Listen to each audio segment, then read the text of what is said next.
Meus irmãos, a paz do Senhor. Livro do Evangelho de Jesus, escrito por João,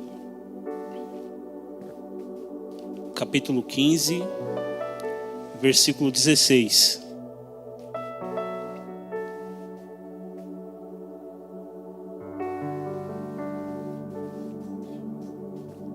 João 15, versículo 16.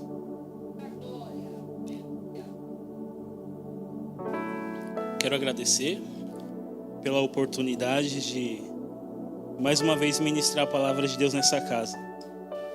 Eu lembrei aqui que a minha primeira vez ministrando nessa casa foi no primeiro culto do ano. Primeiro culto de janeiro, eu tive a oportunidade de pregar aqui. Estou tendo a oportunidade de pregar também no último culto do ano. E para mim isso é uma alegria. Para mim isso é uma alegria que eu não posso contabilizar, porque em uma casa que nós temos tantos pregadores aqui bons, e não só bons, com conduta de Deus, com vida no altar, ter esse privilégio de pregar para esses homens de Deus é para poucos. Poderia citar aqui o presbítero Gilson, o pastor Felipe, o presbítero Jefferson, o Tom, o pastor Arnaldo. Cadê meu líder Vitão? Meu líder Vitão. São homens de Deus.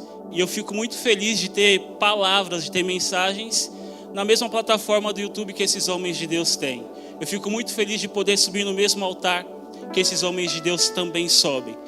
E para não só falar dos homens, tem uma pregadora aqui que é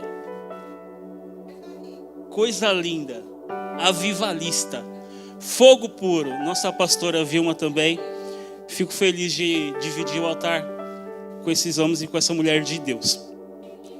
Meus irmãos, livro de João, capítulo 15, versículo 16, diz assim: vocês não me escolheram, mas eu os escolhi para irem e darem fruto, fruto que permaneça, a fim de que o Pai lhes conceda o que pedirem em meu nome. Este é meu mandamento: amem-se uns aos outros. Amém? Só até aí? Meus irmãos, há 2 quinta-feiras atrás, se não me falha a memória, eu tive a oportunidade de ministrar uma mensagem com o tema Ele escolheu você. E naquela ocasião, no final da mensagem, eu disse que eu poderia continuar a mensagem e terminar lá naquele dia. Porém, o horário já tinha passado. E o pastor me mandou mensagem falando: Vini, você consegue terminar aquela mensagem na quinta? Ou se o Espírito Santo de Deus te tocar, você trazer outra mensagem? Fiquei todo feliz. Falei: claro, pastor, vamos terminar essa mensagem aí. Pois bem, para os irmãos que não estavam aqui naquela quinta, Bereana.Itaquá, vai lá no YouTube que a mensagem está no YouTube. Para os irmãos que aqui estão, que depois vão olhar a mensagem lá, eu vou recapitular um pouquinho. Nós falamos sobre uma escolha onde os discípulos queriam substituir Judas, que havia morrido. Eles decidem então, entre 2 homens, José o Justo e Matias, eles decidem, lançam sorte, o escolhido é Matias, quando na probabilidade humana, o mais indicado para a vaga seria José o Justo. Só que, tirando sorte, Deus os direcionou para que escolhessem Matias. E foi uma escolha totalmente improvável. E naquele dia nós aplicamos a mensagem falando que Deus escolhe os improváveis. E que mesmo Matias não sendo o preferido ali pelos discípulos, ele era presente de Deus. E aplicamos que nós somos presentes de Deus para a nossa casa, para a nossa família, para os nossos amigos e para o nosso ministério também. Somos todos presentes de Deus. Partindo daí, nós aprendemos que Matias foi o escolhido e que nós também somos escolhidos. Mas para que nós somos escolhidos? Na noite ainda brinquei que nós não somos escolhidos porque somos bonitinhos e porque usamos o produto da Jequiti. Nós não somos escolhidos para isso. Mas Deus tem um propósito em nos escolher. Deus tem uma missão, Deus tem um ministério para nossas vidas. E é sobre isso que nós iremos falar nessa noite. Eu brinquei ainda com o pastor, que eu usaria o termo da homilética, né, para trazer o restante da mensagem. Eu vou me arriscar aqui, não sou um mestre da exegese igual o pastor aqui, igual ele tem o domínio sobre a homilética, mas eu vou me arriscar aqui. Primeiro, o poder da escolha. O poder da escolha nunca esteve sobre as nossas vidas quando se relacionado a Cristo. Nós podemos escolher diversas coisas, presbítero Gilson, diversas coisas. Mas o poder de escolher a Cristo não compete a nós, e sim Cristo nos escolheu. Nós podemos, em um jogo de basquete, talvez se nós formos jogar um basquete, ao escolher as pessoas, nós podemos escolher as pessoas mais altas, porque sabe que vai poder se sobressair sobre as pessoas pequenas, e o nosso time provavelmente terá êxito contra o outro time. Um jogo de vôlei também, talvez a escolha seja mais óbvia, sejam com pessoas altas. Está aqui a Madu, que é jogadora de vôlei, que pode me corrigir talvez no final do culto. Para um time de futebol, nem todas as posições, o correto seria pessoas altas. Para algumas posições é melhor uns baixinhos, mais rápidos, mais habilidosos. Se o exercício for de inteligência, o alto, o forte talvez não serve, mas sim uma pessoa que tem um raciocínio rápido. Talvez essa seria a lógica de uma escolha.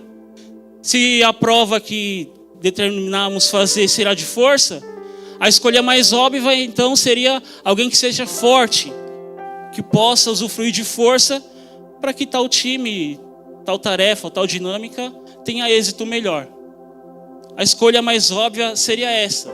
E a escolha mais óbvia também, segundo a Cristo, talvez não seja as nossas vidas. Porque eu confesso que junto com os irmãos sou pecador, eu sou falho, eu sou errante, tenho medo, tenho crises, tenho um monte de problemas. Mas mesmo assim, a Bíblia fala aqui no versículo de 16, que não foi eu que escolhi a Cristo, mas Ele que me escolheu. Mesmo não sendo a escolha mais óbvia, a escolha mais linda, a escolha mais lógica, Ele me escolheu e escolheu a sua vida também. E isso talvez já seria o suficiente para você começar a glorificar o Senhor, porque você sabe os seus pecados, as suas falhas e os seus erros.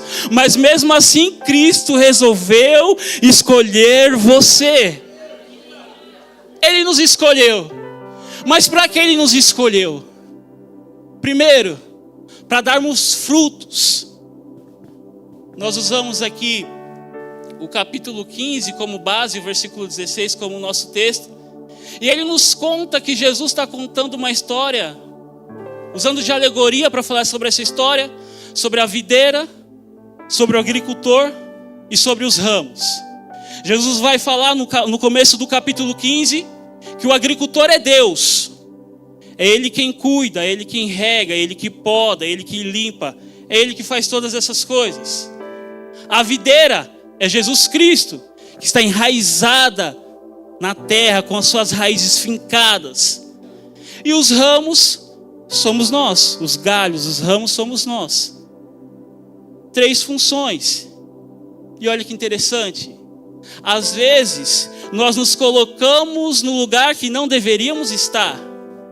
Jesus está falando aqui, o agricultor é Deus, a videira é Jesus e os ramos somos nós. Só que quando passamos por alguma dificuldade, nós queremos tomar o lugar do agricultor. Fala, opa, porque eu estou sendo podado aqui? Porque talvez o Senhor está me provando desse jeito? Querendo tomar o lugar do agricultor, mas é Ele quem sabe quem precisa ser limpo, quem precisa ser podado e quem precisa ser cortado. Ou às vezes nós tomamos o lugar de agricultor da vida dos outros, querendo julgar o que Deus está fazendo na vida de alguém. Então primeiro você precisa aprender o seu lugar nessa parábola de Jesus. Deus é o agricultor, Jesus é a videira e você é simplesmente o ramo, o galho. Por que simplesmente? Porque logo no começo do capítulo 15, Jesus vai falar que todo ramo, todo galho que não produz fruto, esse é cortado e lançado fora. Então, analise comigo, todo ramo, todo galho que não dá fruto, o agricultor ele corta, ele lança fora, deixa secar e depois é jogado no fogo. Então, analise comigo se você está frutificando ou se você está sendo um ramo, um galho seco. Noite de analisarmos. Só que Jesus vai continuar falando. Os galhos secos são cortados, os ramos secos são cortados. Mas tem o ramo também, Diego, que dá fruto. E olha que lindo, isso já era para nos alegrarmos. Um ramo que dá fruto, que ótimo, está frutificando. Só que Jesus, ele fala que o agricultor, que o ramo que dá fruto, ele poda, ele corta. E às vezes nós passamos por adversidade em nossas vidas que nós não entendemos. Mas é o Senhor nos podando, é o Senhor nos cortando. Por quê? Porque Ele sabe que quando nos limpar e nos podar e cortar tudo aquilo que é necessário, nós iremos frutificar ainda mais. Então olha, tem o ramo que não frutifica, o ramo que frutifica pouco, e que é podado e que é cortado pelo agricultor que é Deus. E aí ele frutifica mais ainda. E olha que interessante, o quarto tipo de ramo é aquele que permanece.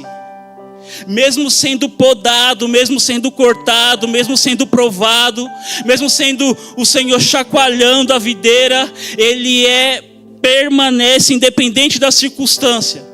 E a Bíblia fala que ao permanecer, o exercício de permanecer na videira, mesmo sendo podado e sendo cortado, faz que ele frutifique ainda mais, faz que ele produza ainda mais.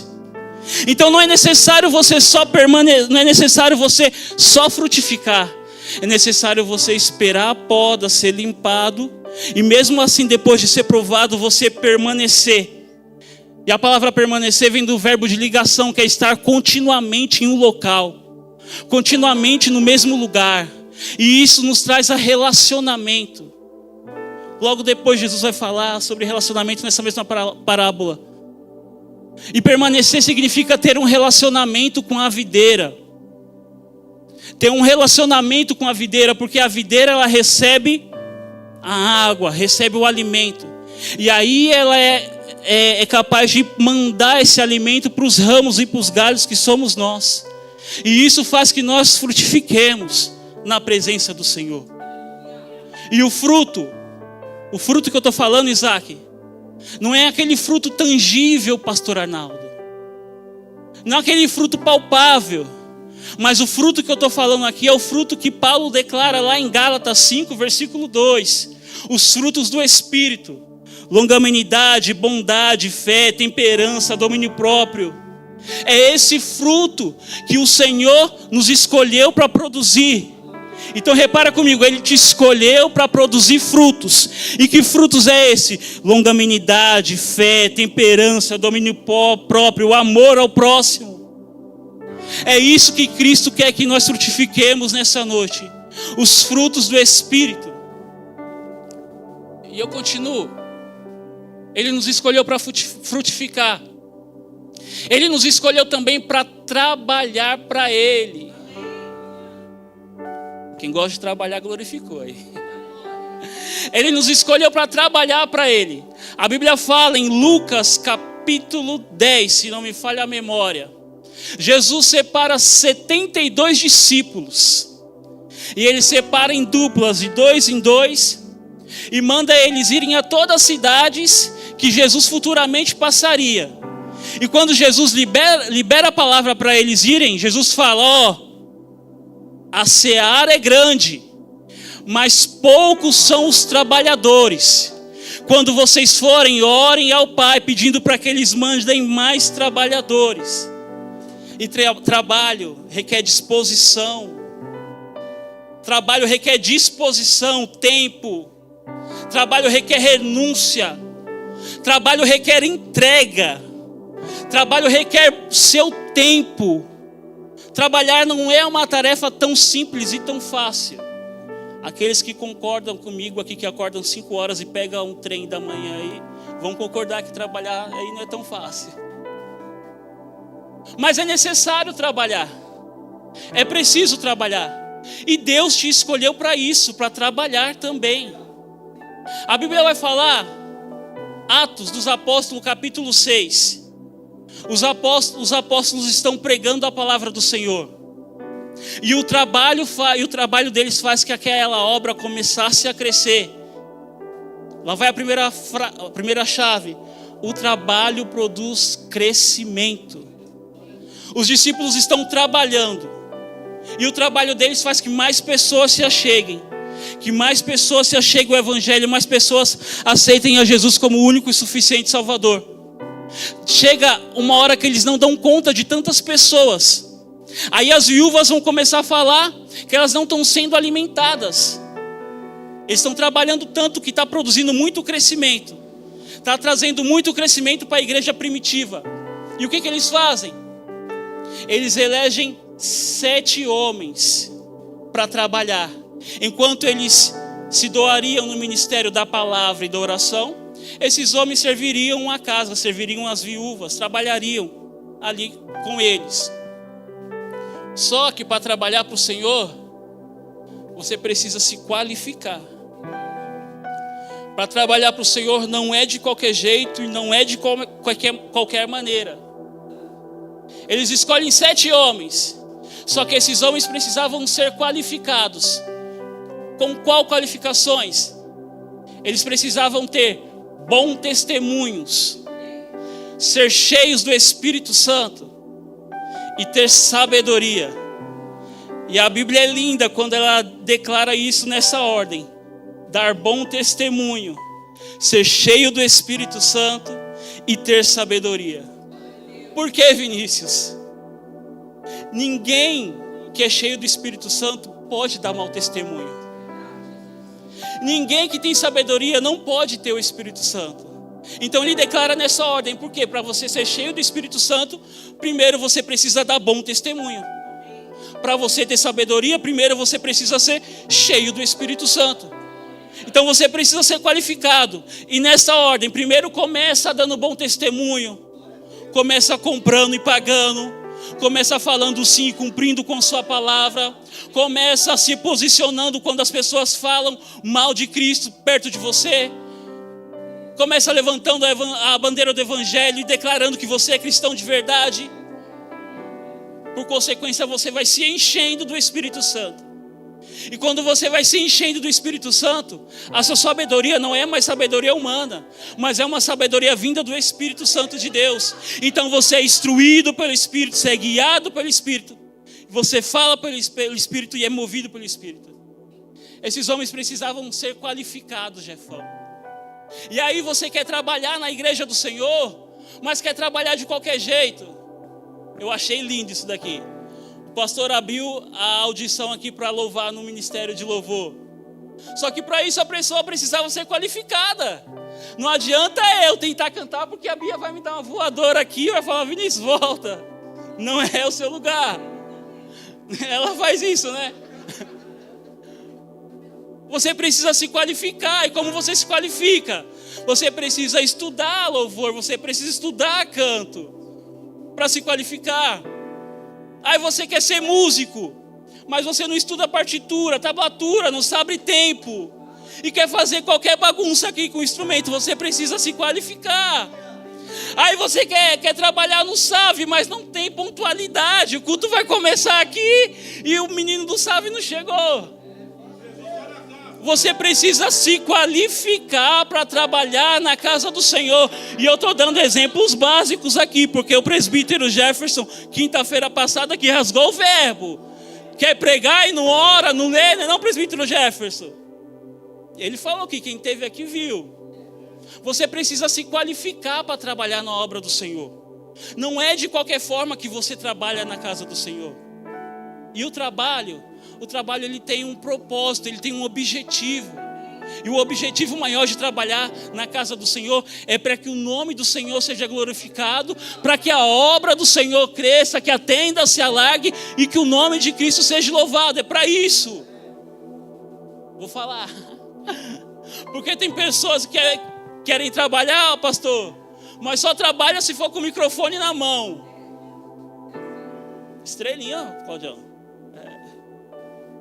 Nunca quis pegar uma vassoura para passar na igreja. Nunca mandou uma mensagem para o pastor: ei, pastor, está precisando limpar a igreja, está precisando arrumar alguma lâmpada. Nunca fez isso. Presta atenção, você é escolhido para serviço e não para ser visto. Você é escolhido para serviço e não para ser visto. Primeiro você trabalha, primeiro você soa, primeiro você perde tempo, se dedica, se qualifica, para depois, se for a vontade de Deus, você ser visto. São esses os valores. Então você é escolhido para dar frutos. Você é escolhido para trabalhar na casa do Senhor. E por último, você é escolhido para fazer o ID do Senhor. Olha que interessante. Para trabalhar, Lucas 2, Jesus escolheu 72 e mandou eles irem pelas cidades que Jesus iria visitar. E isso, geograficamente, nos remete a Israel. Os 72 ficaram ali por Israel, Jerusalém, Judá e por aí vai, aonde Jesus iria passear. Só que em Marcos 16, Jesus recalcula o GPS dos discípulos. Ele muda a rota dos discípulos, Claudião. Não é mais para ficar só em onde Jesus iria pregar, mas é para ir para onde? Ide por todo o mundo. Não é só Israel. Jesus, vou recalcular. Deixa Israel aqui. Vocês vão por todo o mundo para pregar a palavra do Senhor. Isso é maravilhoso. O que os 72 se restringiram a Israel, Jesus chega para os 12 e fala: é para todo mundo. É para a Ásia, é para a Europa, é para todo lugar. É para todo lugar, é para o Brasil, é para a América do Sul. Enfim, é para todo lugar, é para todos os continentes. E nós aprendemos que os discípulos obedecem. Por quê? André ele vai pregar na Turquia, Etiópia, se não me falha a memória. Mateus, na Ásia Menor. Matias, que foi o personagem da nossa primeira mensagem, vai pregar junto com Mateus na Etiópia, alguns historiadores dizem. Paulo, ele sai de Israel e começa a pregar em toda a Ásia Menor, instaurando igrejas em todos os lugares. O ID do Senhor foi feito. A palavra do Senhor chegou até as nossas vidas, porque o ID do Senhor foi feito. E Ele te escolheu para cumprir o ID. Só que, entenda comigo, o ID do Senhor não é só feito lá na África, onde tem pessoas com fome. O ID do Senhor não é só nos países carentes. O ID do Senhor não é só aonde dá like, aonde dá status você fazer a obra do Senhor. O ID do Senhor para a sua vida talvez seja no seu condomínio, na sua escola, na sua faculdade, no seu serviço. O ID do Senhor não precisa ser tão longe. O ID do Senhor está aí perto de você e você talvez não está fazendo ainda. Você foi escolhido para isso também, para cumprir o ID. E o ID não precisa ser tão longe. O ID está perto de você. O ID está próximo de você. Então, recalculando comigo, você foi escolhido para dar fruto. Você foi escolhido para trabalhar. E você foi escolhido também para fazer o ID do Senhor. Nós estamos numa noite de celebração, é o último culto do ano. Amém.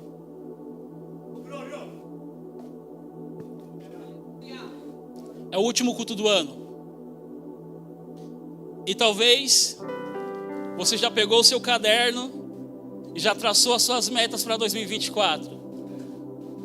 2024 eu vou perder peso.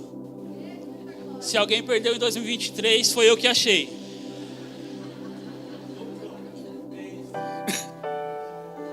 2024, eu vou trocar de emprego. 2024, vou ter um relacionamento melhor, um relacionamento saudável. Vou deixar esse relacionamento tóxico. 2024 vai ser o meu ano. Eu vou estourar na faculdade. A minha profissão vai ser meu ano. 2024 vai ser o meu ano. Talvez você colocou metas terrenas para a sua vida. E isso não está errado. É ótimo você fazer isso. É ótimo. Só que eu queria encorajar você também para 2024 você entrar falando: eu sou escolhido para dar fruto, eu sou escolhido para trabalhar, eu sou escolhido para fazer o ID. Que 2024 a sua meta também sim seja essa. Que a sua meta seja espiritual também, não só com coisas terrenas, mas que também você busque e almeje coisas do céu, coisas do reino para a sua vida. Que você não só se prive a conquistas terrenas, mas que em 2024 você destrave. Fala, 2024, não importa que o pastor vai precisar, eu vou estar lá. Se o culto começa às 7, 6 horas eu vou estar lá esperando o pastor abrir a igreja. Eu vou ajudar a minha liderança, eu vou fazer alguma coisa para o reino do Senhor continuar avançando. Não basta só metas terrenas, mas que em 2024 você também tenha metas espirituais. E que o Senhor concretize todas essas metas em nossas vidas. Que o Senhor faça coisas maiores ainda do que pensamos e imaginamos. A Bíblia fala que aquilo que o olho não viu, que o ouvido não ouviu, são essas coisas que o Senhor tem preparado para as nossas vidas. Que 2024 nós venhamos romper no sobrenatural de Deus. Que 2024 nós vivamos o ano do avivamento. Que 2024 nós venhamos despertar para pregar, para fazer o ID, para fazer a obra do Senhor. Que 2024 seja um ano repleto de bênçãos, mas que seja um ano repleto também de suor, de trabalho, de empenho. Que 2024 seja o nosso ano. Seja o ano da Bereana Itaquá, seja o ano da sua família, da sua casa, dos seus amigos, da sua empresa. Que 2024 Deus faça e cumpra todas as promessas que Ele já declarou sobre as suas vidas. Coloque sobre os seus pés.